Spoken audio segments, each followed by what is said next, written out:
Assalomu. Akajon, nima ish bu? Assalomu alaykum. Aka g'ish terish kerak. Beramiz aka. Loyishvoq qilish kerak. Qilamiz aka. Tom yopish kerak. Ha, kirasiz o'ylagan odam bizda. To'g'risizmi? Ha. Yana bitta problema bor ekan aka. Uyga tushuntirasiz akajon. Yuring, mashinani oching, bratan. Ustalarni ham kelgani yaxshi bo'ldi-da. Usta bola salatga qarang-a. Qani. Azamat, bu karab salatmi yo pomidor salatmi? Ko'rmayapsizmi usta bu? Usta bobojonlar, hozir osh topib kelaman. 1 minut. Azamat, kolani ham ta'mi o'zgarib ketdi. Jura. Qani. Yo bismillah. Aka devziradan tayyorlayapsiz-da. Sergo'sh qilibsiz-da. Yashay.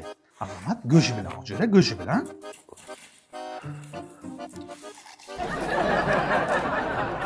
Oo! Qo'shuv bilan yeyman. Aqlan qo'shuv bilan. Usta bobo, ovqatdan keyin desertcha zo'r ketadi-da. Kelin staxlaga. Akajon, zibachga ham bering ovqatdan keyin. Hozir. Mana uyingizda ishini ham qilib bo'ldik, biza qaytamiz, usta ratchot qilsangiz. Usta bobo, usta puli semishga barter qilsak bo'lmaydi? Bizda bir fura simishga nima qilamiz aka?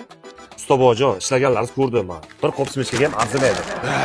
Yomon yerga urib tashladik bu Azamat. Sal qo'shing.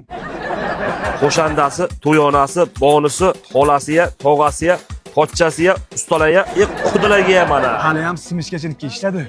Doktor urologdek ishlasak nima bilaking?